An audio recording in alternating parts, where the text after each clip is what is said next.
Bom dia, Brasil, bom dia para quem é de bom dia, boa noite para quem está nos assistindo lá do outro lado do mundo. Estamos começando mais um Tá Ligado, Cidadão. Nós vamos falar sobre doenças ósseas, sobre osteoporose e outras doenças com a doutora Andreia Dantas. A gente vai e já retorna daqui a pouquinho.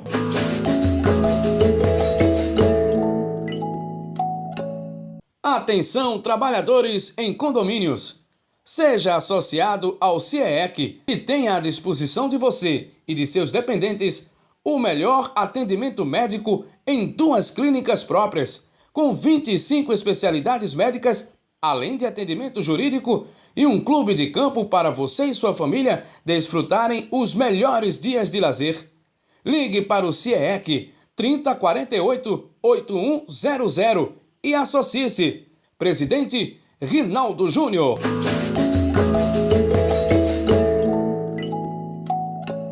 Estamos de volta. Nós estamos com a médica reumatologista do Hospital Miguel Arraes, doutora Andreia Dantas. Bom dia, doutora Andreia, tudo bem? Bom dia, é um prazer estar aqui. Agradeço imensamente o convite. Opa, a gente é que fica feliz pela presença da senhora. E eu quero começar lhe fazendo logo uma pergunta. A incidência de osteoporose, de doenças ósseas hoje em nossa população, ela é muito grande? A osteoporose em si é uma doença bem frequente na nossa população, sobretudo nos indivíduos mais idosos, né? É uma doença bem prevalente. Ela começa a atingir o homem e a mulher em idades iguais ou há diferença? Há diferença, né? Na mulher é mais precoce. Geralmente a gente começa a identificar a partir da menopausa e no homem ela vem um pouco mais tardia, a partir dos 70 anos que é mais frequente. E qual é o exame que a pessoa pode fazer para identificar essa perda, né, que a osteoporose é a perda da massa óssea, né? Isso, exatamente. A osteoporose é essa perda da massa óssea que aí está implicada diretamente com o aumento do risco de fratura, não é? Então, é importante essa identificação precoce para que a gente possa tratar e, sobretudo, prevenir. Então, o exame mais recomendado para isso é a densitometria óssea. Né? A partir de 65 anos nas mulheres, a partir dos 70 anos nos homens, é a indicação 65 anos não é nas muito mulheres. Não é muito longo a idade, não? Isso considerando uma pessoa sem fator de risco nenhum. Quando tem algum fator de risco, a gente antecipa essa indicação. Quais são esses fatores de risco, tanto para o homem como para a mulher? Isso, várias coisas podem estar envolvidas. Desde doenças que a pessoa já tenha, por exemplo, doença do fígado, né? Algum problema intestinal que dificulte a absorção de cálcio, uso de algumas medicações. Então, a gente enfatiza muito quem faz uso crônico de uma medicação chamada corticoide, quem já tem alguma história familiar de fratura de fêmur, né? Quem tem algum problema hormonal mais significativo. Então, nessas situações, a gente antecipa a indicação da densitometria. O fumo, o álcool são prejudiciais? Muito, né? Tanto o fumo, o tabagismo, quanto o consumo excessivo de álcool, eles também são considerados fator de risco para a osteoporose. Então, está incluído na prevenção da doença a eliminação desses fatores. Esses anti-inflamatórios, né? No Brasil a gente tem uma coisinha, tá sentindo uma dor, fulana, toma esse remédio aqui que é muito bom, e sem prescrição médica, sem um receituário, sem ir a um especialista. Quais são os efeitos maléficos aí e que podem atingir a massa óssea do cidadão, da pessoa? Isso. Com relação ao anti-inflamatório, o principal que tem relação com a osteoporose é o corticoide, essa classe específica de anti-inflamatório. Muito embora a gente tenha esse uso indiscriminado de outros tipos de anti-inflamatório, como diclofenaco, nimesulida, que pode trazer uma série de outros efeitos colaterais, né? Comprometimento renal, comprometimento do estômago, gastrite, úlcera. Então, de todo jeito, a gente recomenda um uso bem consciente dessas medicações sob indicação médica. A alimentação. Como deve ser assim essa prevenção dessa perda de massa óssea? Com relação à alimentação, o que está mais diretamente relacionado ao desenvolvimento da osteoporose é o consumo de cálcio. Então, isso a gente tem que estimular esse consumo, né? E alguns alimentos ricos em cálcio, tipo leite, derivados do leite, iogurte, queijo branco, alguns vegetais, algumas folhas verdes, tipo couve, espinafre, são fontes importantes de cálcio. Todos esses da família aí da couve, né? Isso, são muito são ricos, fontes né? ricas. Agora, qual é a média que a pessoa deve ingerir, por exemplo, um copo de leite? Qual o quantitativo de queijo branco, mais ou menos? Bom, em termos de quantidade, isso varia um pouco, né, em função da faixa etária, em função do sexo, mas no mínimo 2 porções, né? Então, 2 copos de leite ao longo do dia, ou um copo de leite complementado com iogurte e essas folhas que eu falei, né? Isso fica em torno de 1.000 a 1.500 miligramas de cálcio. E a gente hoje tem muitos alimentos que têm um reforço na quantidade de cálcio. Então, tem leites com uma concentração maior de cálcio e iogurte também, que a gente pode estimular. Os veganos, né, que não comem nada derivado de animais. Isso. Como é que eles podem suprir essa falta de cálcio, por exemplo, nos produtos animais? Isso. Dos produtos animais.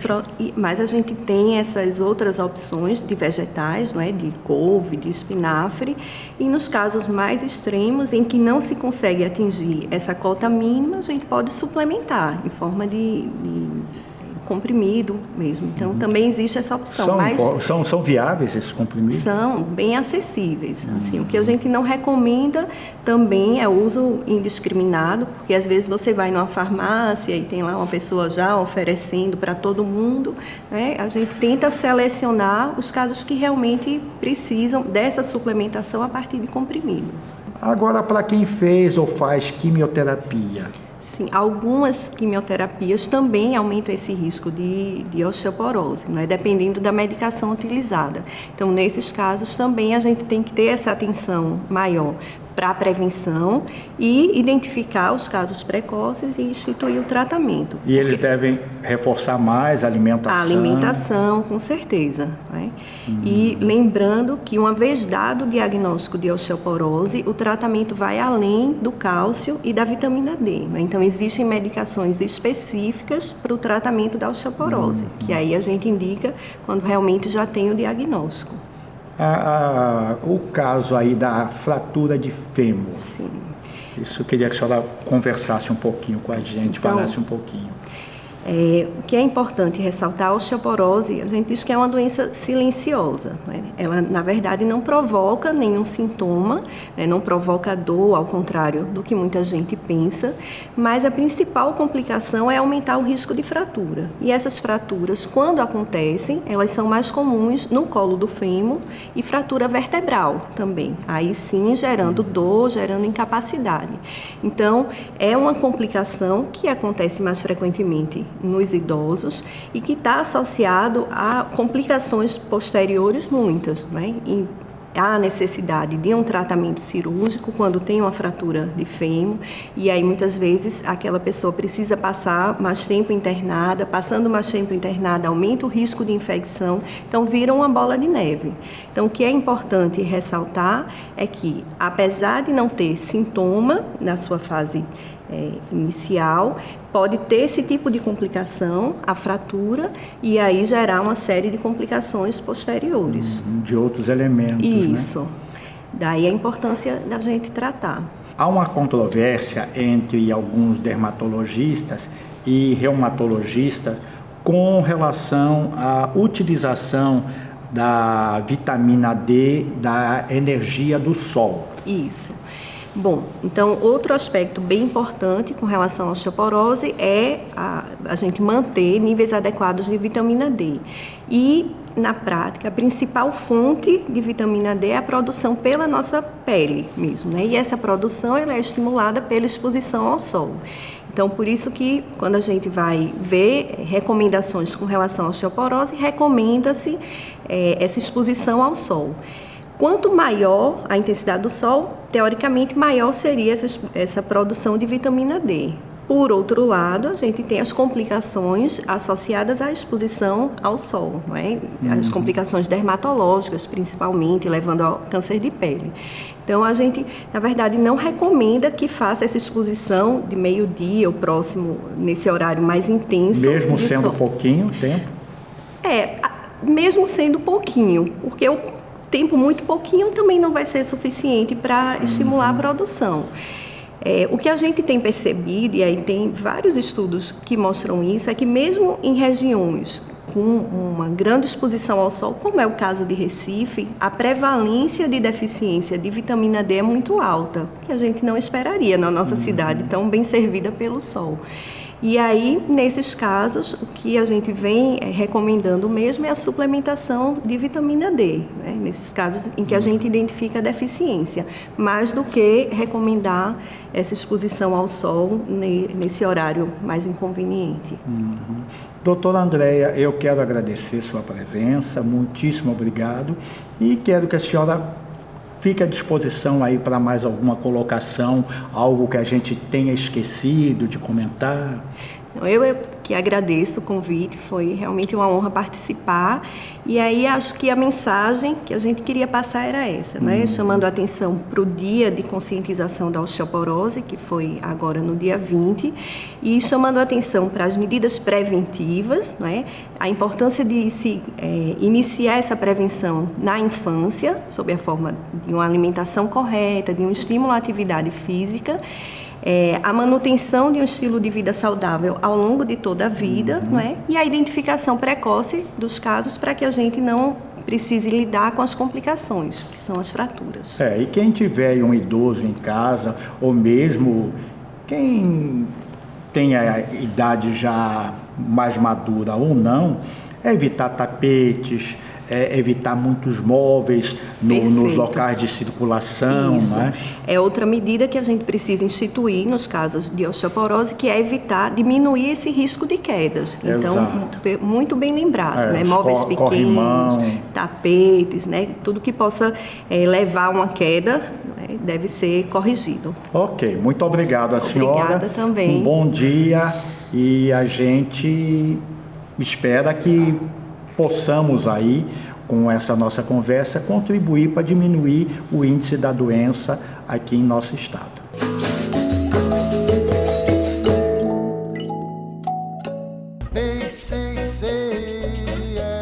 Atenção, professores, participem do passeio ciclístico do Simpere. Nada de benzeno, monóxido de carbono ou qualquer tipo de poluição. Vamos passear, vamos dar um passeio de bike. E vamos encerrar o mês de outubro, mês dos professores e de muitas lutas, com este grande passeio. Traga sua família e seus amigos. É domingo, 29 de outubro. Concentração a partir das 9 horas da manhã na Praça do Derby. Sou tua amiga bicicleta.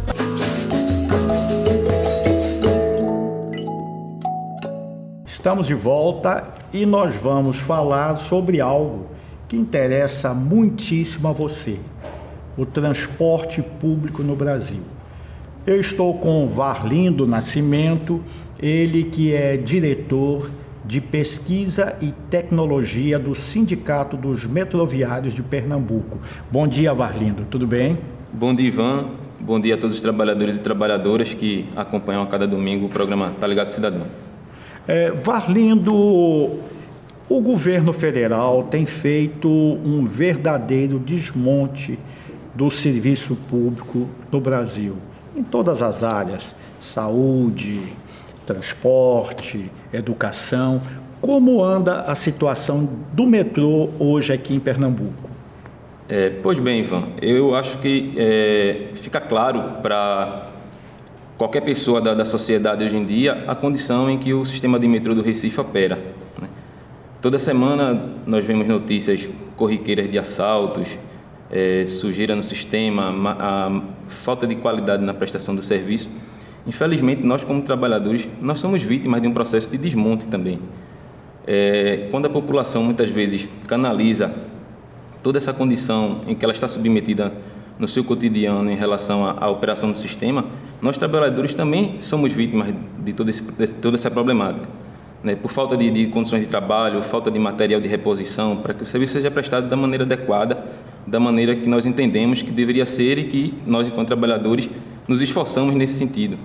Mas, infelizmente, existe essa condição desse desmonte, que é claro, que é altamente perceptível, no sentido de que o Estado hoje ele não tem mais a concepção, o interesse de manter a prestação dos serviços que tradicionalmente são serviços públicos, como o sistema de transporte, né? Não há uma política de Estado que priorize isso como uma prestação de serviço público à sociedade, como uma prestação de um serviço social.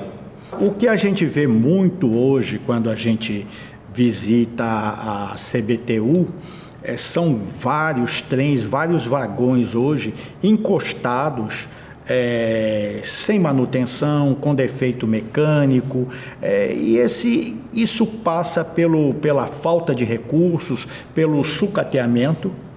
Exato, Ivan. Muitos trens que hoje estão parados,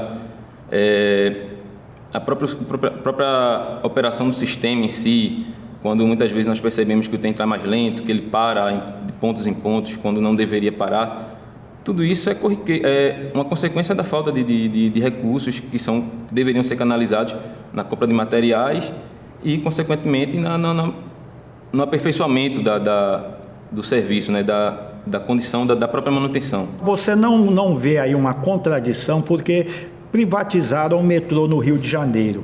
As tarifas são mais caras do que as tarifas de ônibus, uma tarifa altíssima, e o serviço prestado pelo metrô no Rio de Janeiro, ele é péssimo.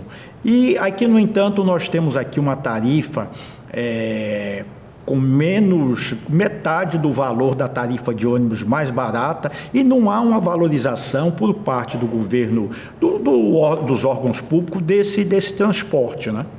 Pois é, Ivan, você colocou muito bem. Hoje a Supervia, que é a concessionária que opera o sistema de trens metropolitanos no Rio de Janeiro, ela tem a tarifa mais cara do Brasil e, consequentemente, ela presta o pior serviço à sua sociedade, a sociedade carioca. No último final de semana, eu estava acompanhando uma notícia na internet que dizia respeito que a concessionária ela encerrou o contrato que fazia segurança no sistema metroviário lá do Rio de Janeiro para economizar custo, ou seja, num modelo em que prioriza o serviço público não como uma forma de prestação de um serviço à sociedade, mas sim como forma de auferir lucros, você acaba deixando de gastar com coisas que são extremamente importantes e minimamente essenciais à prestação do serviço, né? Você deixa de investir na segurança do sistema, você deixa de investir em tecnologia que vai fazer com que aquele sistema opere de maneira adequada para servir ao cidadão. E é o que acontece no Rio de Janeiro, e é um caminho que está se tomando em outras cidades, em outras metrópoles do país, que ainda operam com o trem, com o sistema de metrô público, como é o nosso caso, né? E a gente vai criando um consenso na sociedade de que a má prestação desse serviço está relacionada diretamente à condição daquele serviço ser público. E quando a gente vê, de fato, na realidade, quando o serviço passa para a mão do capital privado, ele apenas encarece o serviço para a sociedade. E, em contrapartida, não vem a melhor qualidade na prestação do serviço. O serviço, muitas vezes, só piora. Por quê? Porque o transporte público é um bem, é um serviço social, é algo que deve servir a sociedade e não deve estar em função da oferição de lucros. Eu quero agradecer a sua presença e apareça mais vezes. Ok, obrigado, agradeço a oportunidade de expressar aqui para a classe trabalhadora e convidar os companheiros e companheiras a aderirem ao movimento que está sendo chamado pela Central Única dos Trabalhadores, no sentido de impetrarmos uma ação de inconstitucionalidade em relação à reforma trabalhista que foi votada e aprovada poucos meses atrás, né? e nós estamos num trabalho forte, movimento sindical putista, na coleta de assinaturas para que nós possamos barrar essa reforma tão nefasta aos trabalhadores. Daqui a pouquinho a gente retorna.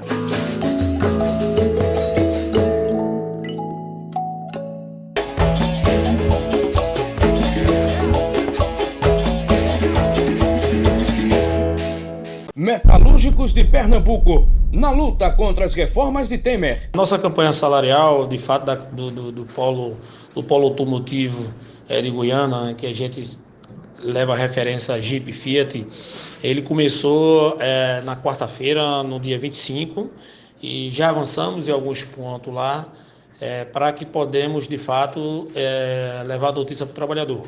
Não vai ser uma campanha salarial fácil. Para que possamos conseguir os nossos objetivos, vamos ter que ter uma luta, umas paralisações e, de fato, no final, uma assembleia com os trabalhadores que possam estar presentes por unanimidade.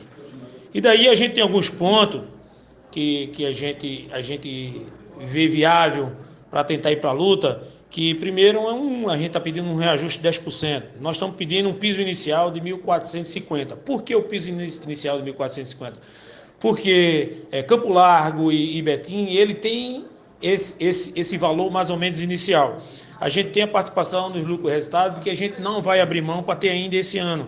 A melhoria da cesta básica, o empilhador e o soldador receber de fato o piso profissional, porque toda a categoria recebe o piso profissional quem trabalha nessa função. E, infelizmente, a Fiat e o setor automotivo goiano não paga. Uma área de lazer, continuação do plano odontológico e hora extra no sábado de 100%. Bom dia, trabalhadora e trabalhador, pernambucano e nordestino e em todo o Brasil.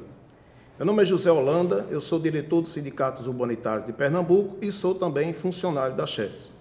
Hoje existe uma frente de governadores do Nordeste que já entregaram um documento ao governo solicitando a retirada da Chess desse programa de privatização. Além disso, há também uma frente de parlamentares, tanto a nível federal como em cada estado, em defesa da Chess contra a privatização da Chess e do São Francisco. Você que é prefeito do Nordeste, você que é vereador do Nordeste, você que é morador dessa região, conhece muito bem a importância da Chess. A Chess não só produz energia, mas também permite o controle das águas do Rio São Francisco para mais diversos usos, como a questão da transposição. O São Francisco agora está extrapolando suas fronteiras através da transposição, levando água a outros estados por onde ele até nem passa, como o caso da Paraíba. Recentemente, Campina Grande, uma grande cidade do Nordeste, está recebendo água do São Francisco. O abastecimento para a população, para uso humano, está vindo do Rio São Francisco e está indo até o Ceará, já chegando agora. Então, é fundamental que vocês se organizem em cada município com frentes em defesa da empresa, porque, com certeza, as consequências disso, mais que os funcionários da Chess, quem vai pagar é a população nordestina e a população brasileira com energia muito mais cara.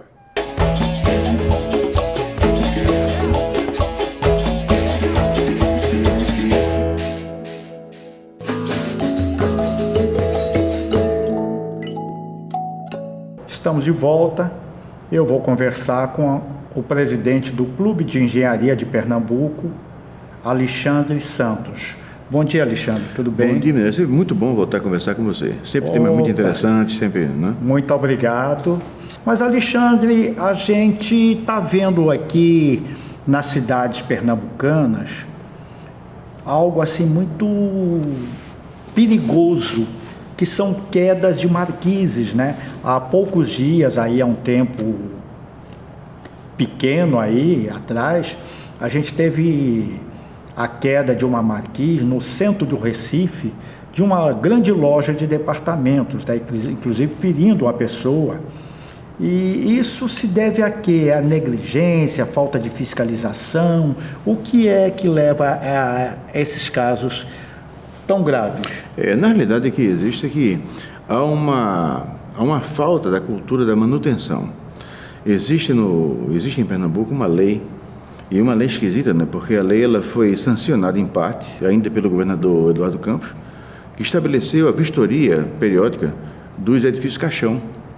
Mas a lei, ela se estendia a todas as edificações E muito provavelmente, para não gerar um problema com os síndicos e com os condomínios, essa lei não foi sancionada em totum. Então, nós do Clube de Engenharia, nós pedimos e insistimos que esta lei seja adotada em todas as edificações. O que é essa lei? É uma lei que estabelece que, periodicamente, as edificações sejam vistoriadas, de modo a impedir justamente que ocorram esses acidentes. As edificações, elas não são eternas.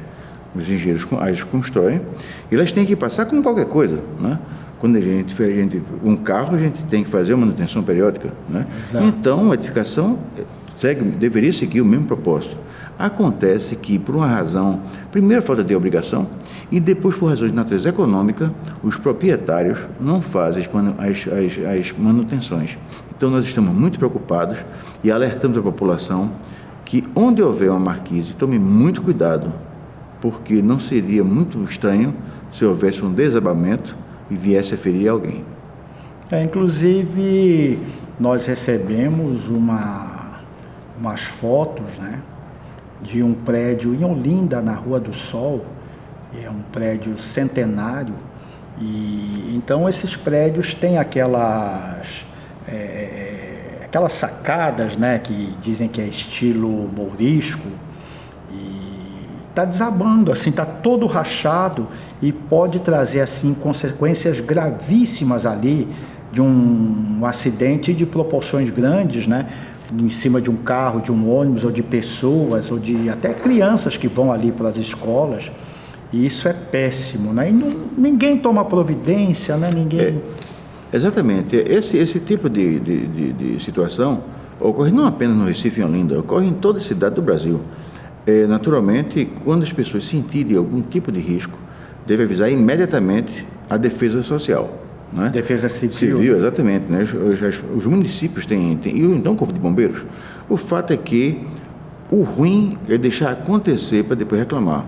Eu faço um apelo aos governantes para que esses episódios sirvam de exemplo e sirvam de alerta, e que a gente possa, de fato, aprovar as leis que obrigam a manutenção, que obrigam a vistoria e, se for o caso, a manutenção das edificações. A engenharia está aí para ajudar, ela é aparelhada para descobrir com antecedência os riscos e corrigir os problemas. Mas ela tem que ser acionada. No caso aí, o Clube de Engenharia, vocês têm alguma atuação a esse respeito, com a população também, ou vocês agem mais junto aos órgãos públicos? A nossa atuação é muito mais sobre o poder público. Né? Nós não temos serviço de atendimento à sociedade, infelizmente, mas nós achamos que o poder público tem o dever e tem a obrigação de fazer isso. Então, nossa atuação é junto ao poder público, e nós insistimos para que os prefeitos e os governadores tomem as providências. O campo da engenharia é um campo muito vasto. Infelizmente, nesses últimos dias, nós vemos que a engenharia ela vem sendo sucateada, a engenharia como um todo, e infelizmente eu acredito que isso faça parte de um plano maior de debilidade, de enfraquecimento da economia nacional. Recentemente, Mineirinho, para você ter uma ideia, o governo Temer quer autorizar a livre atuação dos engenheiros estrangeiros no Brasil. Isso seria grave, mais grave nesse momento onde existe um desemprego enorme. Nós temos no Brasil cerca de 10 mil engenheiros que estão completamente desempregados, sem mínima perspectiva de ter onde trabalhar. Fora os 100 mil que estão sem ocupação. Existem mais 10 mil sem nenhum tipo de atuação, nenhum tipo de emprego. E nesse momento, então, vai o presidente Temer e autoriza que engenheiros estrangeiros atuem no Brasil, competindo por poucas vagas de emprego com os nossos engenheiros brasileiros que estão desempregados. Então, isso tudo, quando a gente vê esse quadro de debilidade na engenharia, eu fico com uma visão muito pessimista se as questões das marquises teriam a prioridade dos prefeitos e dos governantes, dos governadores, de ser objeto de uma lei específica para a manutenção, vistoria e manutenção. De qualquer forma, eu recomendo que todos, ao menor sinal de problema, convide a Defesa Civil para que ela possa fazer uma vistoria rápida e, se for o caso, haver as interdições e os reparos consequentes. Ok, Alexandre, muito obrigado a você pela presença e obrigado aí aos amigos do Clube de Engenharia. Eu fico muito feliz em voltar a conversar com você. Estou pronto para qualquer entrevista, porque eu sempre comento, né, que uma entrevista falar para o Mineirinho, primeiro falar com o público, né? E depois falar com o público sobre um tema importante.